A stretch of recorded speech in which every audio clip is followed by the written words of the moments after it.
Hello, this is João from JoaraCrafts, and today we'll be trying out a new type of dice.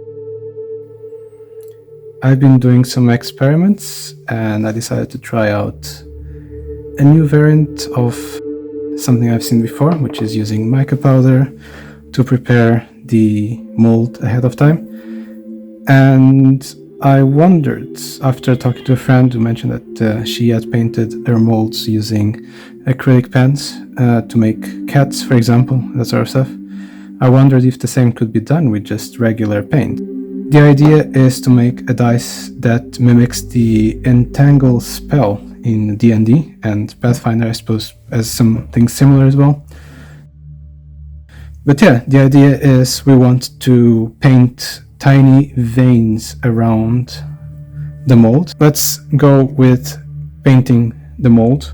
And the way I usually go about this is basically dip the lid with a bit of paint and just start painting around. And the idea is to try to do this kind of branch effects, kind of not too swirly, but also like try to keep it a bit more on the, sort of a veiny effect to it.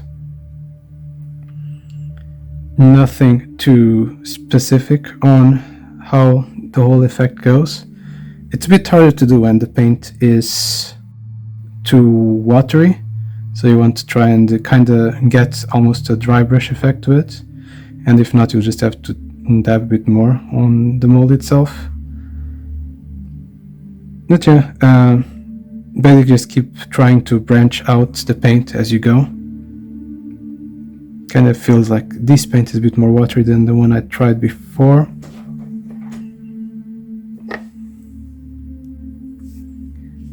So yeah, that's more or less how it would look up once you're kind of done painting. I had some difficulty with this paint in comparison to the previous tests. It is not sticking to the mold as much as I had experienced before, but probably something that you can touch up as you go. If you want to paint, you want to wait for the paint to dry completely, and only then you will want to pour the resin and start to cure it. So this will be the first step. I would say, like, depending on where you live and how warm it is, you have to wait 10 to 30 minutes for it to dry. And you might have to retouch some paint, mainly like in this spot here, over there. I might need to do that branch a bit more detailed. The rest I'm kind of happy with, actually. And one thing that I have some difficulty is figuring out where the dice will continue on the lid.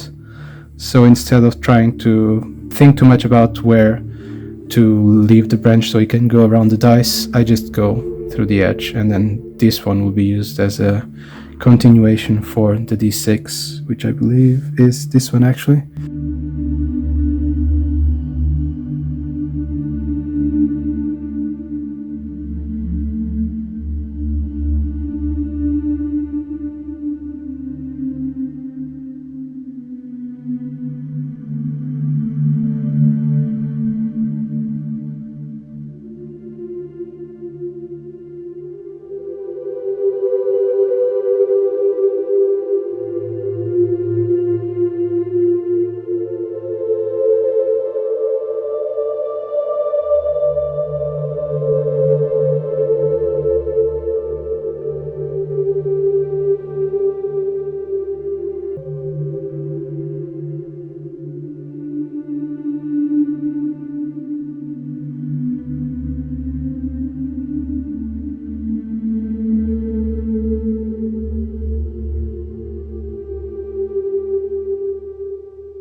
I let it dry for like half an hour, because I came back at 10 minutes and it wasn't quite dry yet.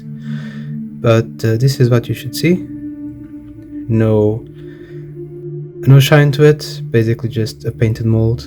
And yeah, there is no water in the paint anymore, meaning that it's dry, meaning that we can actually put some resin on top. So, how do we do that? You can do using plastic cups, and pour it into 2 cups and then mix it together. I have these silicone cups which can be reused, and this way you won't be polluting as much, you won't have as much waste. Well, the waste is still the same, but at least you don't have to get rid of a plastic cup all the time. The 20, oh, if the camera decides to focus, there's a 20, 40, 80, 9, and all that. So 60, 80, and then 100. I have noticed that for a set of dice like this, all you need is 60, and there's still some spare sometimes, and that's basically scraps that can be used for something else. Usually I leave it at the very bottom so it becomes like a circle.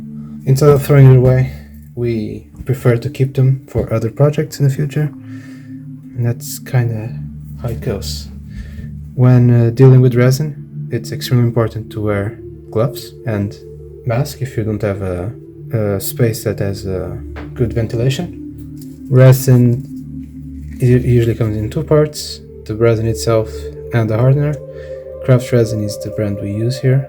We're in Sweden, so a lot of brands that we've seen online, other YouTubers we usually watch, we don't really find those brands, but this has been one of my favorites so far.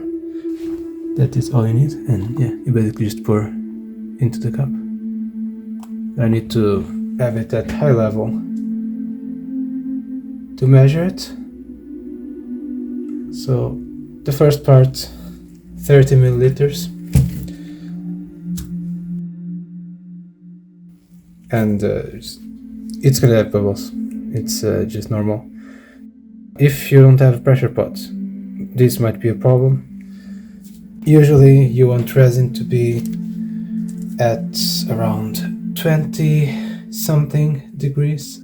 Since currently here in Sweden we have 0 to -degrees Celsius, we'll have bubbles, and no matter how much water we put the resin on, it's not gonna matter too much. It's always gonna be too cold. We have the pressure pot anyway. That helps a lot with bubbles, and that's the best thing, really. If you do get into this hobby, a pressure pot, I would say that it's basically invaluable. Yeah, as you can see, this is basically how it looks when it's mixed. You take like a couple of minutes and it's mixed.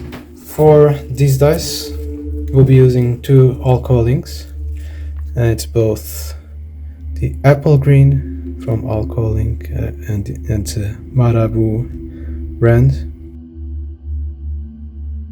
and then we have olive green as well, also from the same brand. Just drop like 2, 3, sometimes I drop 4 drops. We'll actually get a couple more, or a bit too much extra today in this mix, mostly because I didn't do a 60 milliliter mix, I did a bit of like 80 or so. We have the resin and the mold, and I'll start pouring it now. And the trick is usually to pour slowly. In my situation here, I just go in, drop, and I usually start with D12, D6 or whatever, but as I'm pouring this, I like to go into the D4 just to do the tip, since I usually see that there's some issues with getting the bottom of the D4, and then there's like not a sharp tip, and then it gets ruined, the whole dice set, just because of that one problem. It's quite common, so I've learned to just circumvent it. Yeah, that's the 12 filled. Let's pass on to D6.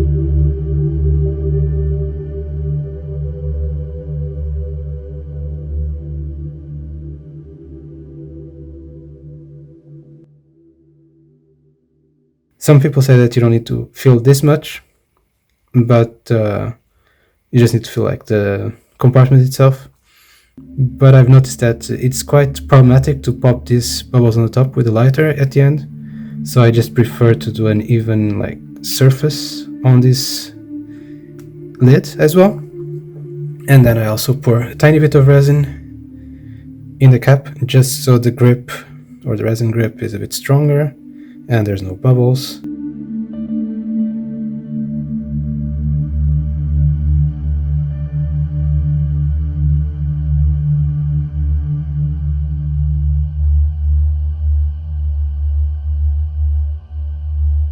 We get a lighter to pop up these bubbles here now.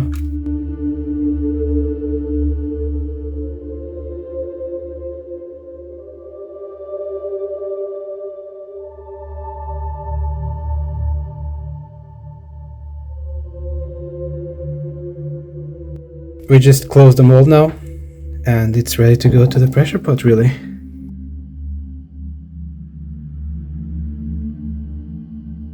Other things wrong here. After 24 hours I took the mold out of the pressure pot, and I was a bit concerned about some bubbles, but it was fine. So open it up.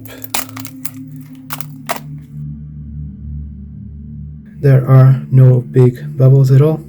Looks like it all cured perfectly fine. So that's great to see. Looks like the paint stayed stuck to the dice as well. It's looking quite nice actually. Alright, so there's no specific way to remove these ones. Just try to your best to pull them apart. I like to first push them out and get the remains of the resin unstuck from the dice itself, just so it's so easier to clean up. Mainly for the D6 and the D4, since those can be quite tricky to remove afterwards. For the D12 and the D20, it's quite simple, they will just come off quite easily.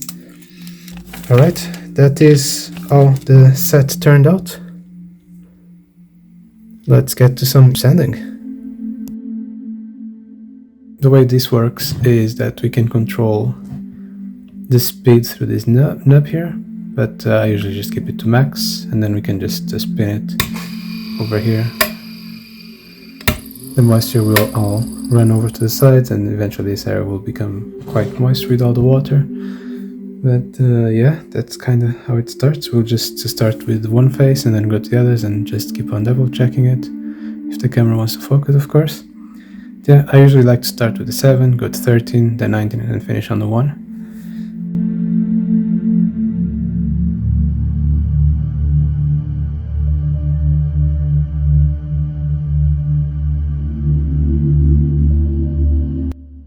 In this section I sand the dice from the green all the way to the white polishing paper. These are all zona specific for resin, jewelry and dice making.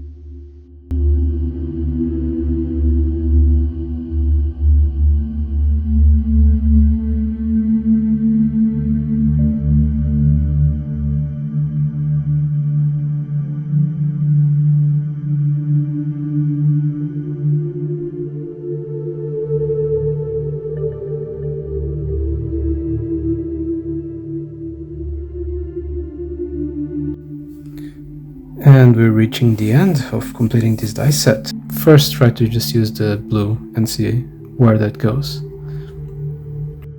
It's okay to just be a bit messy in this part of the dice making. You basically just want to spread the paint around the number. It can be a bit messy here, and it's totally fine.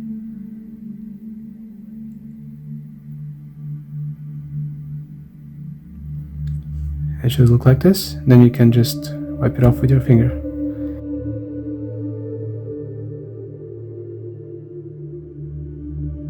I'll just continue doing the same with all the other dice now. It's the last stage of the dice making. And right now the only thing we want to do is clean up the excess paint on the dice. And the way I do it is usually grab some alcohol and a Q-tip. It's a bit slow, but I find it quite relaxing. And you can tell that it gets quite clean. And with that, we can now roll some dice.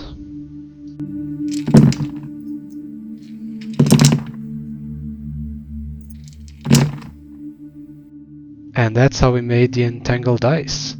If you liked the video, leave a like, subscribe to our channel, and drop a comment in case you have some more insights. In case you want to have these, they are available in our Etsy shop as well, at JoaraCrafts in Etsy, or you can find a link in the description below. Thank you very much, and I'll see you around.